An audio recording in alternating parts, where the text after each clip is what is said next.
I think it's time to talk about the zombie movie that kicked off my love of the undead roaming monsters. This movie is responsible for making me a fan of video games like Resident Evil, Silent Hill, Dead Rising, and The Last of Us. This is the movie that started it all and should be loved by horror fans the world over. Night of the Living Dead, directed by George A. Romero and released October 1st, 1968, is a seminal horror film that redefined the genre and introduced the modern concept of zombies. The story follows a group of individuals trapped in a rural Pennsylvania farmhouse, besieged by reanimated corpses driven by an insatiable hunger for human flesh. The film begins with siblings Barbara and Johnny traveling to a remote cemetery to visit their father's grave. Johnny playfully teases Barbara, attempting to frighten her with the now iconic line, "They're coming to get you, Barbara." Stop it! You're ignorant. "They're coming for you, Barbara." However, what begins as a lighthearted joke turns ominous when a pale, tattered figure ambushes them.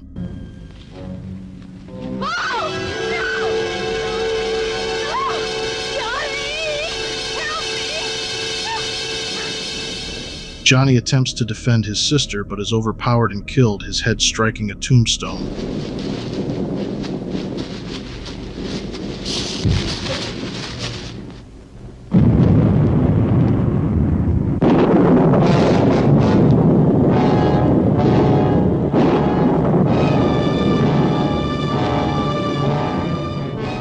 Barbara runs away in fear, leaving the car behind and seeking refuge in a nearby farmhouse.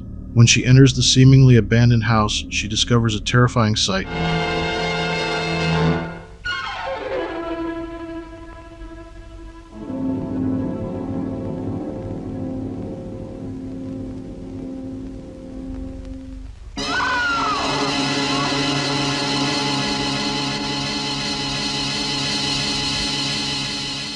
The half-eaten corpse of the homeowner. Paralyzed by fear, Barbara is soon joined by Ben, a pragmatic and resourceful man looking for shelter from the increasing horde of ghouls. Ben immediately takes control, boarding up the windows and doors to strengthen their defense. He also discovers a lever-action rifle, which will prove vital for their protection. This place is boarded up pretty solid now. We ought to be all right here for a while. We have a gun and bullets, food and the radio. Sooner or later, someone's bound to come and get us out. Barbara, however, continues to struggle with shock, teetering on the edge of mental breakdown. As the night progresses, Ben and Barbara realize they are not alone. Harry and Helen Cooper and their young daughter, Karen, emerge from the cellar. They are joined by Tom and Judy, a young couple who sought shelter after hearing emergency broadcasts about pervasive assaults. Tensions develop between Ben and Harry as they disagree over survival tactics.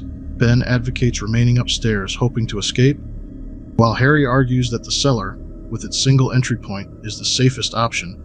Ben remains adamant about staying upstairs to find a way out. We luck into a safe place, and you're telling us we gotta risk our lives just because somebody might need help, huh? Yeah, something like that. All right, why don't we settle this? Look, mister, we came up, okay, we're here.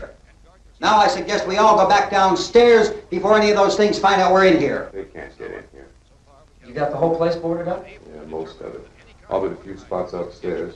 They won't be hard to fix. You're insane. The cellar's the safest place. I'm telling you, they can't get in here. And I'm telling you, those things turned over our car. We were damn lucky to get away at all. Now you tell me those things can't get through this lousy pile of wood? His wife and kids downstairs. Kid's hurt.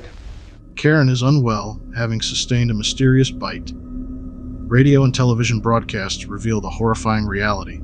The attackers are reanimated corpses that feed on the living. Rumors suggest that the cause could be radiation from a recently returned Venus space probe. Authorities advise that destroying the ghouls' brains or burning them are the only ways to neutralize them. Simultaneously, rescue centers are being established and armed patrols are dispatched to eradicate the undead throughout the countryside. Hoping to secure medical assistance for Karen and ensure their survival, Ben proposes a plan to fill up his truck's gas tank at a nearby gas pump. He, along with Tom and Judy, carry out the plan using makeshift torches and Molotov cocktails to repel the ghouls. Alas, a tragic accident leads to the truck exploding, resulting in the instant deaths of Tom and Judy.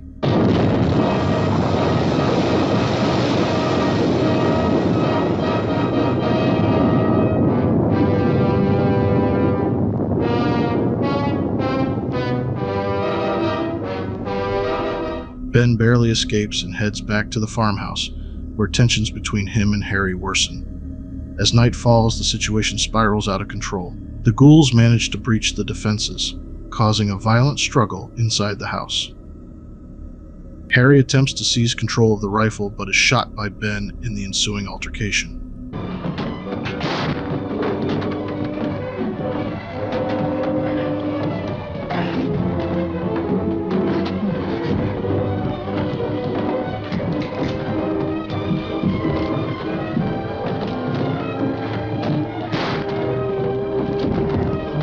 Fatally injured, Harry withdraws to the cellar and eventually succumbs to his injuries.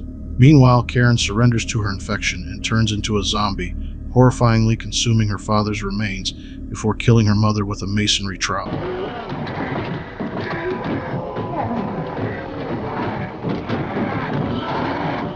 Oh, baby. Baby.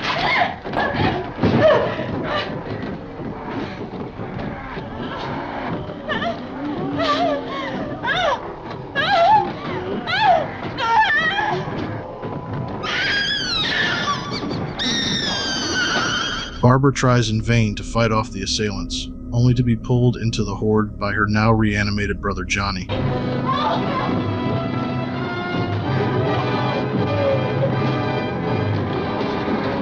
With everyone else either deceased or transformed, Ben is forced to retreat to the cellar, the very place he had previously considered a deadly trap.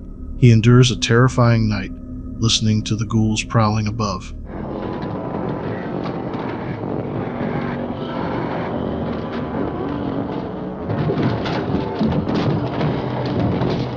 As the sun rises, Ben hears noise outside and cautiously emerges, but is tragically mistaken for a ghoul by a group of armed men.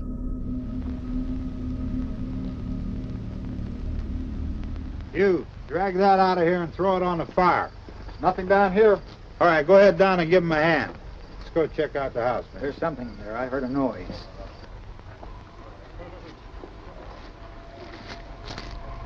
All right, Vince, hit him in the head, right between the eyes. Good shot. Okay, he's dead. Let's go get him. That's another one for the fire. Without hesitation, they shoot him, adding his body to a bonfire alongside the undead. The difference between human and monster is shockingly blurred, creating an unsettling scene. The first time I watched this film as a young man, the ending left me heartbroken. After everything Ben endures, losing everyone around him and surviving the horrors of the night, he dies at the hands of fellow humans in a tragic case of mistaken identity. That sudden shift from hope to despair was soul-crushing for me as a child. Night of the Living Dead is more than a horror classic. It's a film layered with social commentary. It explores societal breakdown, the fragility of civilization, and underlying racial tensions, themes that remain relevant today. The casting of Dwayne Jones as the lead was groundbreaking for the time, adding depth to the narrative, particularly against the backdrop of the 1960s racial climate. The open-ended conclusion and the portrayal of authority figures as both saviors and executioners leave audiences questioning the true source of horror, the monsters outside or the darkness within ourselves. In summary, Night of the Living Dead is a masterclass in tension, atmosphere, and subtext. Its influence on the horror genre and its exploration of human nature continue to resonate with audiences. For those who haven't yet experienced this landmark film, Night of the Living Dead is available for streaming on various platforms, and since the movie is in the public domain, can even be viewed for free here on YouTube. Thanks for watching, and if you enjoyed this video, please don't forget to subscribe for more content. Oh, and if you're interested, I have hundreds of videos of me playing horror games, and I scream like a little bitch baby. Oh shit! Just about 5. Oh shit! What?